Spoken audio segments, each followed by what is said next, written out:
In the permaculture design process, there's an encouragement to get to know your site, and as it would be applied to businesses, define your business ecosystem, write out a comprehensive business plan that describes all the different energy flows that you might be interacting with, the different materials that you could be using, or waste products that you would be generating, and how you could potentially create relationships and or income streams that associate with those. Right now we're so focused on maximizing productivity associated with one product, and I think that that's going to need to change as we shift from this, I don't know, almost think about us as sort of shifting from being a weedy species to being more of a competitor, and more of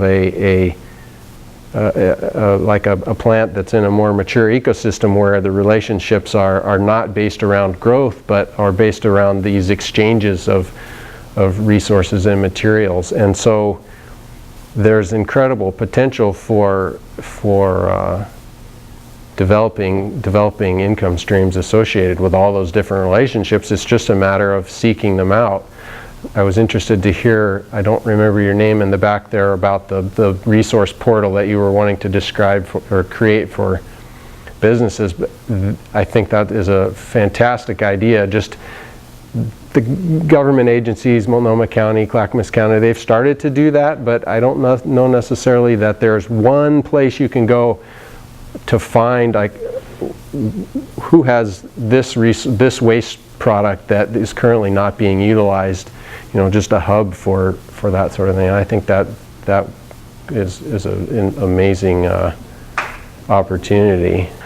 Hopefully you're now thinking, wow, look at all these opportunities to start a business, all these different waste streams that aren't being used, and how do you do that? For my business, I started small. I am still small. I also started work as an arborist, and that was the first thing that I did. And I've used my income from tree work to help support getting my permaculture business off the ground. And it's still working for takeoff, in the sense that, as I said earlier, most of my clients don't want this full-blown paradise, but they just are kind of picking and choosing different aspects of off the menu, if you will.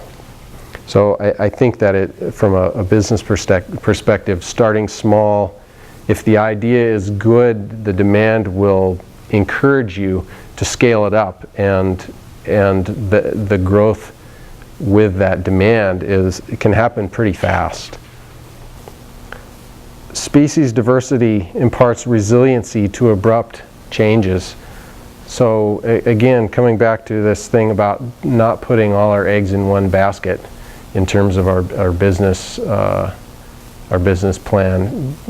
I have tree work, design work, installation work. I'm hoping to start creating some products. If you can have, I think, a few balanced income streams, that's more resilient to changes outside the business than having only one. In our designs, this term biomimicry is echoing a lot right now, and there's some very successful businesses that are using patterns that have already been. There's no need to reinvent the wheel. It's just a matter of recognizing, well, what are we trying to do? What has happened, or what goes on in an ecosystem that does the same thing, and are there any lessons that we can learn there? Flow from what we know of how ecosystems operate, and I mentioned earlier this new paradigm that was first, at least to my knowledge, described in the book Natural Capitalism, called Borrow, Use, Return. Essentially, the process of closing loops and recognizing that there is no way in the sense of throw it away. We don't ever throw anything away because the earth is the only place that we have. And so there's all kinds of opportunities to change the paradigm that businesses use in terms of how they create end market products.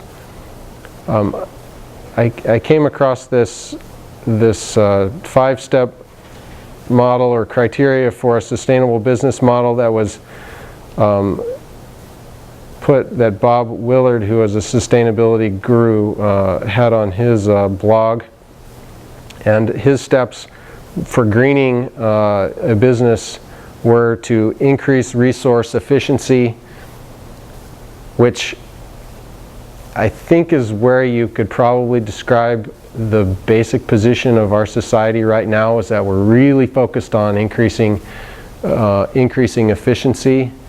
Invest in natural capital, things like soil fertility, water quality, aquifer condition, forest health, biodiversity. There's lots of different forms of natural capital, and I think we have a long way to go towards figuring out how we can adequately value that, so that we're not borrowing from it in the sense of, or taking from it, but building up that natural capital is important to supporting those sustainable, renewable natural resource production. And so closing the loops, returning some of those waste products back to the ecosystems where they came from.